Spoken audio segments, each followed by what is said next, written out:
আব্দুল কাদের জিলানী রহমাতুল্লাহি আলাইহি তার মা কত সুন্দর কইরা তার সন্তান আব্দুল কাদের কে নসিহত করে।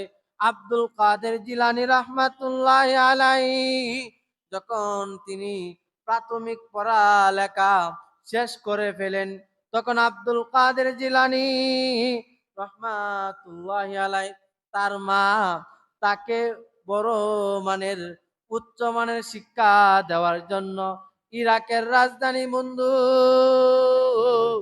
বাগদাদ শহরে পাঠাবেন। তখন আব্দুল কাদের জিলানী রহমাতুল্লাহি আলাইহির মা তাকে দুইটা নসিহত কইরা দেয় এবং তার আব্দুল কাদের জিলানী রহমাতুল্লাহি আলাইহি তার জামার ভিতরে 40টা স্বর্ণ মুদ্রা ভরে দেয়। কয়টা স্বর্ণ মুদ্রা ভরে দিছে ভাই? আর একটু জোরে বলেন, কয়টা ভাই? আর কয়টা নসিহত করে দিছে ভাই? দুইটা নসিহত করে দেয়।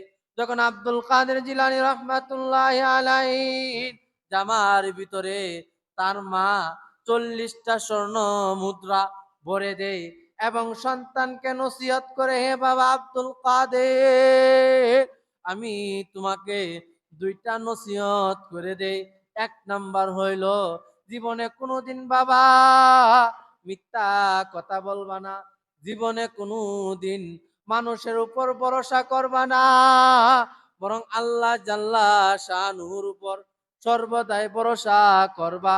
আব্দুল কাদের জিলানী রহমাতুল্লাহি আলাইহি যখন বাগদাদে শহরে যাওয়ার জন্য জাহাজের মধ্যে উইটা যায়, আব্দুল কাদের জিলানী রহমাতুল্লাহি আলাইহি বন্ধু যে জাহাজের মধ্যে উইটা যায়, ওই জাহাজের মধ্যে ডাকাত দলের একটা ডাকাত দল উঠে, উঠার পর ওই জাহাজের মধ্যে ভাই তল্লাশি শুরু করে দেন, ওই জাহাজের ভিতরে ডাকাতি শুরু করে দেন।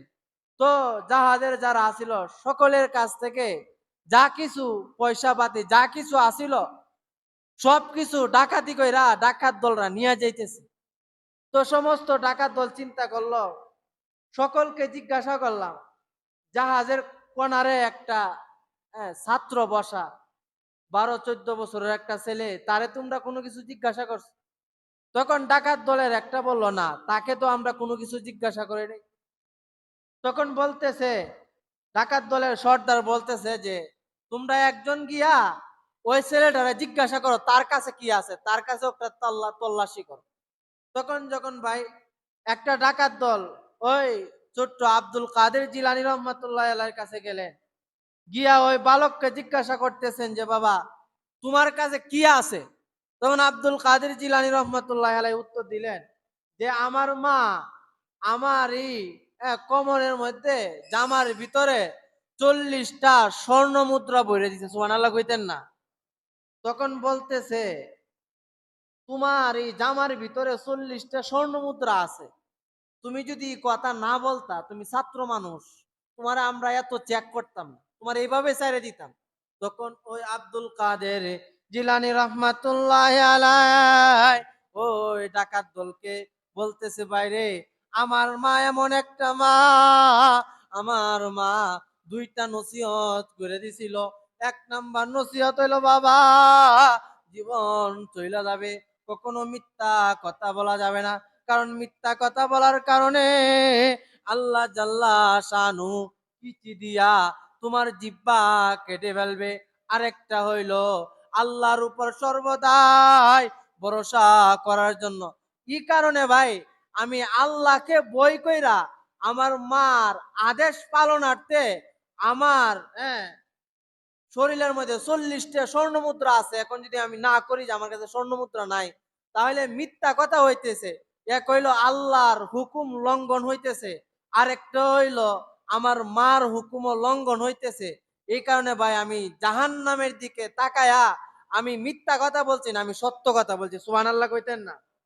তখন ওই ডাকাত দল চিন্তা করলো, ছোট্ট একটা ছেলে, তার ভিতরে জাহান্নামের বই আছে যে মিথ্যা কথা বললে আল্লাহ কিচি দিয়া হ্যাঁ জিব্বা কেটে ফেলবে, এই বইটা ওই ছোট্ট ছেলের ভিতরে যদি থাকতে পারে, আর আমরা সারা জীবন চুরি ডাকাতি করব, আমাদেরও তো একদিন মৃত্যুবরণ করতে হবে, তখন ওই ডাকাত দলের লোকগুলি চিন্তা করলো, কি করা যায়। তখন চিন্তা করলো, আল্লাহ, আমরা অনেক অত্যাচার করছি, অনেক ডাকাতি করছি, একটা ছোট্ট ছেলের ভিতরে যদি আল্লাহ তোমার বই থাকে, আল্লাহ, আল্লাহ আমাদের চুলদারি পাইকে গেছে, আল্লাহ এক পা কবরের ভিতরে ঢুকে গেছে, আল্লাহ তওবা করতেছে, আল্লাহ আর জীবনও গুনাহ করব না। তখন আব্দুল কাদের জিলানী রহমাতুল্লাহ আলাইকে বলতেছে, বাবা রে, তুমি কোন মাদ্রাসাতে পড়ো? বলতেছে, আমি ওই মাদ্রাসাতে পড়ি। তখন ওই মাদ্রাসাতে যায়া হুজুরের কাছে বলছে, হুজুর, সারা জীবন ডাকাতি করছি, কিন্তু আপনার এই ছাত্রের সত্যতা দেখা আমি আজকে থেকে হুজুর তওবা করতেছি, আমি আর জীবনও গুনাহ করব না। সুবহানাল্লাহ কইতেন না?